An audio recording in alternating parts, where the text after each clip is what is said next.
বেশ, তাই হবে। তাহলে এটা রাখবো, কিন্তু বেইমানি করো না, তাহলে আমি তোমার ঘাড় মটকাবো।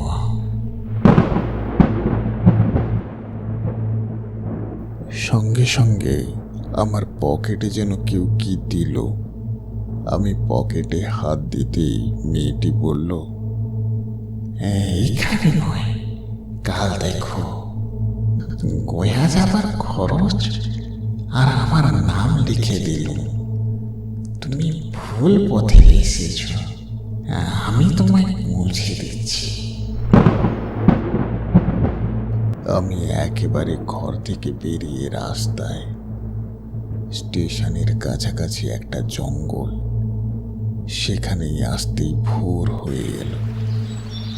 পেছন থেকে মেয়েটি বলল, আমি আর যেতে পারবো না, সকাল হয়ে গেছে।